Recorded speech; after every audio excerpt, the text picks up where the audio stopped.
எடுக்கும்போது ஒரு சிலருக்கு வந்து ஜாதி அவங்களுக்கு இருக்கலாம்.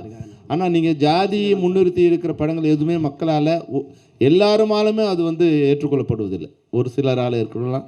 அதனால் வந்து நாங்கள் திரைப்படங்களை பார்க்கும்போது அது திரைப்படமாக இங்கே இருக்கிற எல்லாருமே நாங்கள் திரைப்படத்தை திரைப்படமாக தான் பார்த்தோம்.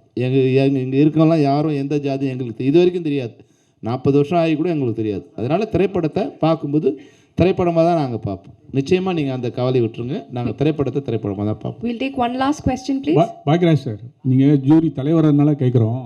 தமிழ் சினிமாவில் வந்து நிறைய விருது இருக்குது, நிறைய ஜூரி கமிட்டி, தேசிய விருது நம்ம சார்லாம் இருந்திருக்காங்க.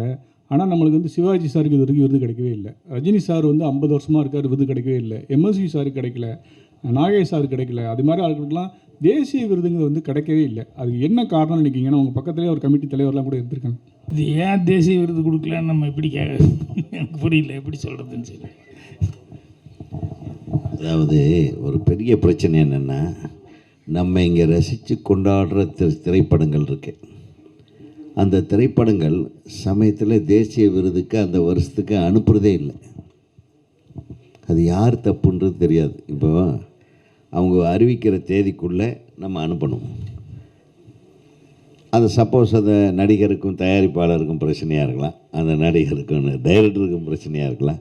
இது ஏதோ கேட்டால் போகிற படம் கலெக்ஷன் ஆகிடுச்சின்ட்டு படத்தை தூக்கி போட்டு அந்த டைமில் அப்ளிகேஷனே போடாமல் விட்டுறாங்க. நிறைய படங்கள் அப்படி தான் மிஸ் ஆகுது.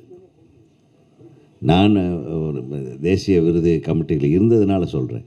நான் நீங்கள் பார்த்து ரசித்த நிறைய படங்கள் வரலை. ஏன்னா அது என்ட்ரியில் இருந்தால் தானே, இப்போ அப்ளிகேஷன் போட்டால் தானே நம்ம போட்டிக்கு எடுத்துக்குவாங்க. ஸோ அது ஒரு பெரிய விஷயங்கள் இருக்குது. அதனால் இதை வச்சு நம்ம சொல்ல முடியும். ஏன் சிவாஜி சாருக்கு கொடுக்கல? சிவாஜி சார் வாங்கிட்டார், தேசிய விருது வாங்கலையா? தாதா சாஹேப் விருது. அந்த மாதிரி ஒரு அதையெல்லாம் கடந்த ஒரு விருது கொடுக்கறதுக்காக அவர் அந்த மாதிரி தான். அந்த காலத்துலலாம் நிறைய படங்கள் வந்து விருதுக்காக அனுப்பலை. அது ஒரு சாரார் மட்டும்தான் அந்த விருதுக்கு படம் எடுக்கிறவங்க அப்படின்ற மாதிரி வச்சு அவங்க மட்டும் போட்டு அவங்க மட்டும் வாங்கிட்டு இருந்திருக்காங்க. எல்லா படமும் இப்போ தான் வந்து கமர்ஷியல் படங்களுக்கு விருது கொடுக்க ஆரம்பிச்சிருக்காங்க. இப்போ வந்து இந்த ரிஷப் ஷெட்டிக்கு கொடுத்தாங்க. போன வருஷம் நம்ம அல்லு